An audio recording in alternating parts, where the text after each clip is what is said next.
মুহূর্তে আমি দাঁড়িয়ে রয়েছি শিলিগুড়ি মহকুমা পরিষদের অন্তর্গত হাসিদা ব্লকের রাঙাপানি এলাকায়, যেখানে এই যে রাঙাপানি রেলগেট রয়েছে, সেই রেলগেটের উপরে কিন্তু দীর্ঘদিনের দাবি ছিল যে ওভারব্রিজ করা হোক।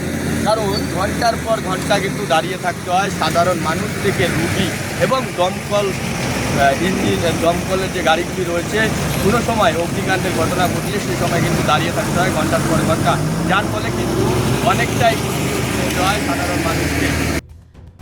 দার্জিলিংয়ের সাংসদ রাজু বিস্তা রাঙাপানি রেলগেটে দ্রুত ওভারব্রিজ নির্মাণের প্রতিশ্রুতি দিয়েছিলেন। সেই অনুযায়ী কেন্দ্রীয় সরকারের নির্দেশিকার পর ওভারব্রিজ নির্মাণের শিলান্যাসও করা হয়। বর্তমানে জমি অধিগ্রহণের প্রক্রিয়া এগিয়ে নিয়ে যাওয়ার জন্য সংশ্লিষ্ট দপ্তরকে নির্দেশ দেওয়া হয়েছে বলে জানা গিয়েছে। দ্রুত নির্মাণ কাজ শুরু করার প্রস্তুতি চলছে।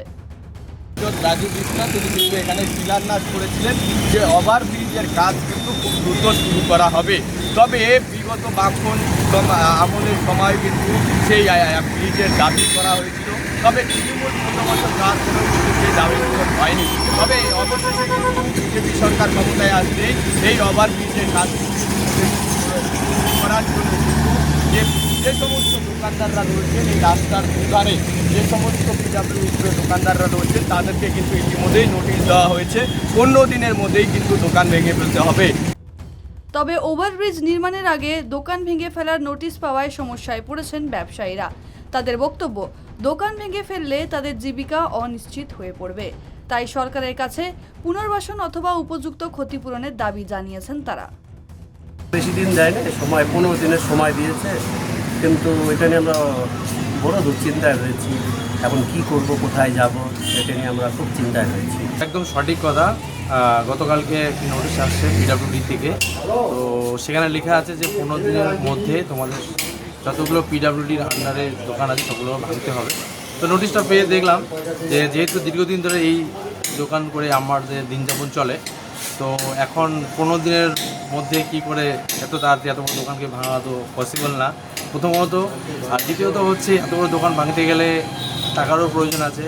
সরকার থেকে যদি কিছু অনুদান দেয় বা কোনো পুনর্বাসনের ব্যবস্থা করে তাহলে আমরা খুবই উপকৃত হব, এবং এই সরকারকে সকলেই ভোট দিয়েই আমরাই জয়যুক্ত করে নিয়ে এসেছি। ভাবতে পারিনি যে এরকম হবে। অ্যাকচুয়ালি ওভারব্রিজেরও প্রচণ্ড অনেক মানুষের যাতায়াতে অনেক প্রবলেম হয় এবং ওভারব্রিজেরও দরকার, কিন্তু তার সাথে সাথে এটাই বলবো যে এখানে মোটামুটি 150টি দোকান আছে এবং সবারই জন্য যেন চিন্তা ভাবনা করে সরকারের কাছে বিশেষ অনুরোধ থাকবে। এদিকে দীর্ঘ প্রতীক্ষিত ওভারব্রিজ নির্মাণ ঘিরে আশার আলো দেখছেন এলাকার মানুষ। অন্যদিকে দোকান হারানোর আশঙ্কায় দুশ্চিন্তায় দিন কাটাচ্ছেন ব্যবসায়ীরা। ইতিমধ্যেই এলাকার বিধায়ক ও সাংসদের দ্বারস্থ হয়েছেন ব্যবসায়ীদের একাংশ। ওভারব্রিজ নির্মাণকে স্বাগত জানালেও তাদের পুনর্বাসন ও ক্ষতিপূরণের বিষয়টি মানবিক দৃষ্টিতে বিবেচনা করার আবেদন জানিয়েছেন তারা। এখন দেখার, ওভারব্রিজ নির্মাণের পাশাপাশি ক্ষতিগ্রস্ত ব্যবসায়ীদের পুনর্বাসন বা ক্ষতিপূরণের বিষয়ে প্রশাসন কী পদক্ষেপ করে।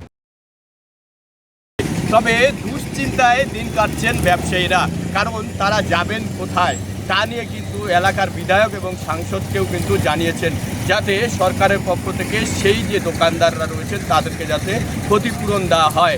তবে আদৌ কি এই ব্যবসায়ীরা ক্ষতিপূরণ পাবেন, সেই দিকে কিন্তু চাতক পাখির মতো তাকিয়ে রয়েছে। শিলিগুড়ি থেকে ঋষি চ্যাটার্জি, জেটিভি বাংলা।